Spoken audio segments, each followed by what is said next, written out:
At least 200,000 Washingtonians have been impacted by the state's fraud crackdown. The state believes up to $650 million was stolen, and as of today, just over half is recovered. KIRO 7's Lindsay Sheldon discovered people's profiles in a how-to manual to defraud Washington's system are all being sold online. When people stopped going out, that was just it for me. This online shop is what remains of Allie Brownrigg's boutique in Pioneer Square as the pandemic took its toll. A few days of no sales, turning into a few weeks of no sales. The writing was on the wall immediately. Brownrigg filed for unemployment, and after getting a couple weeks of payments in May, I got a letter that I was being investigated for fraud. My identity needed to be verified. the payments stopped. I've just been up nights and worrying and wondering what's going on. And Brownrigg wasn't the only one affected.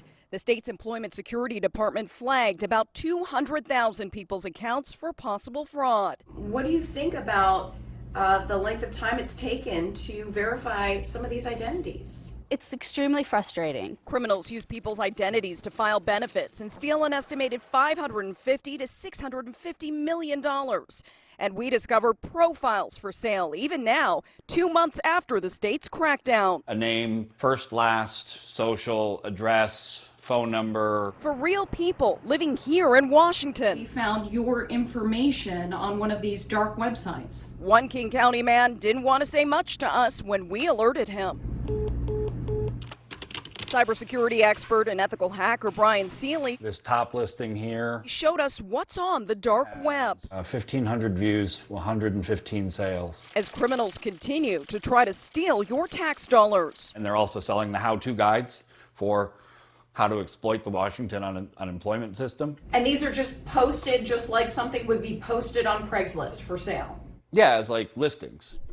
Seely revealed criminals selling on the dark web put up money to try to show their information will work. You put up a bond to be able to sell on a lot of these marketplaces that can be in the tens of thousands of dollars as a method of ensuring that you're not there to rip people off. If the product doesn't deliver, didn't work, people will write a review. It's like leaving a bad Yelp review. Given that all this is happening here, It is something that law enforcement is well aware of. the FBI's Ethan Vai says people need to assume That all of our personal information is out there in one way, shape, or form. Vai says people should be using different and longer passwords to prevent more information from being stolen. It's a good idea to change those on a regular basis. I'd say every 3 months or so. And review bank statements for suspicious transactions to stop identity theft as soon as it starts. It's probably a good idea if you suspect that your information is out there to put a fraud alert on your accounts. You can contact any one of the 4 major credit bureaus. Even ESD Commissioner Susie Levine called out the dark web content on Thursday. They are publishing guides to every single state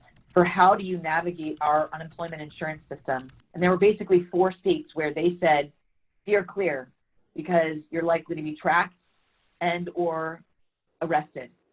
And those 4 states include Washington. Though that warning is something we didn't see on this website.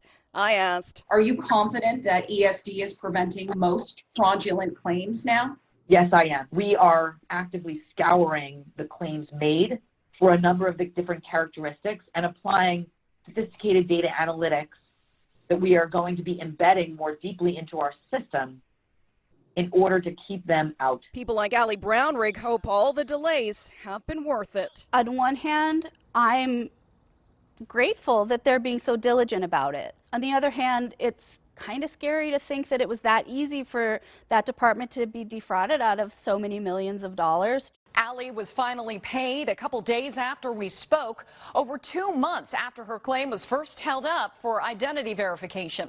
Now, if you believe you've been a victim of identity theft, the FBI recommends reporting it to the business or agency involved and to ic3.gov, the Internet Crimes Complaint Center. They also recommend subscribing to the FTC's Scam Alert emails. You can find links to them with this story on KIRO7.com. Lindsay Sheldon, KIRO 7 News.